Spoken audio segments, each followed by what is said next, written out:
یاد رکھیے ایک اچھے سماج کے لیے اور ایک گاؤں کو بہتر بنانے کے لیے جہاں ایک اچھے عالم کی ضرورت ہے, ایک عالم تنہا پورے گاؤں میں انقلاب لانے کے لیے کافی ہے. وہ بتاتا ہے کیا حلال کیا حرام, کیا اچھا کیا برا, ماں کے قدموں کے نیچے جنت, باپ جنت کا دروازہ, ساری باتیں ایک عالم بتاتا ہے. ایسے ہی اس سماج کی بھلائی کے لیے, اس سماج کی حفاظت کے لیے بچوں کو زیادہ سے زیادہ IPS افسر بھی بنانا ضروری ہے.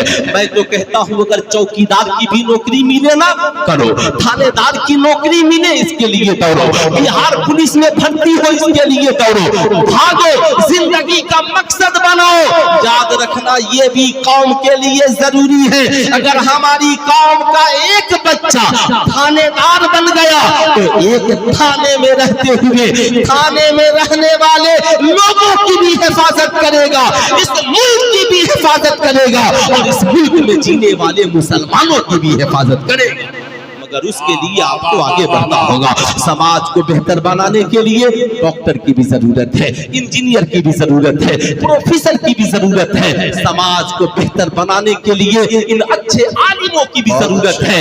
مگر اس وقت جہاں پہ ہماری قوم کے نوجوان ہیں, آپ میٹرک انٹر کر کے کیوں تعلیم چھوڑ دیتے ہو؟ زمانہ سڑک پہ دوڑ رہا ہے, تم کیوں نہیں دوڑتے ہو؟ میں تو کہوں گا آپ قوم کے ان نیتاؤں سے, جو نیتا آتے ہیں نا, ان سے سر کے مت مانگو, کہو ہم صاحب ٹوٹی پھوٹی سڑکوں پہ چل لیں گے, ہمارے لیے ایجوکیشن پوائنٹ بناؤ جہاں ہمیں بھی آرمی میں جانے کی تیاری کرائی جائے, بہار پولیس میں بھرتی ہونے کی تیاریاں کرائی جائے, جہاں پہ لڑ کر کے ہم اپنا حق لے. آپ سوئے رہیں گے تو آپ کو حق نہیں ملے گا. یاد رکھیے مصطفیٰ جان رحمت صلی اللہ علیہ وسلم کا ساتھی آسمان سے جو زمین پر بن کر آیا وہ انسان نہیں بلکہ قرآن کہتا ہے قد جاءکم من اللہ نور و کتاب مبین. سرکار کا جو ساتھی بن کر آیا وہ کتاب قرآن کی شکل میں بن کر آیا ہے. آپ موبائل کو اپنی زندگی کا ساتھی نہیں, اسے ضرورت کا ساتھی بنائے, کتاب کو اپنی زندگی کا ساتھی بنائے. اگر آپ نے کتاب کو اپنا ساتھی بنا لیا, عالم آپ بنیں گے, ڈاکٹر آپ بنیں گے, انجینئر آپ بنیں گے, پروفیسر آپ بنیں گے, ماں باپ کا ادب و احترام آپ کریں گے. اور آپ جب اونچے مقام پر ہوں گے تو چھوٹوں کو بھی اونچی جگہ پہ لے جانے کا کام کریں گے.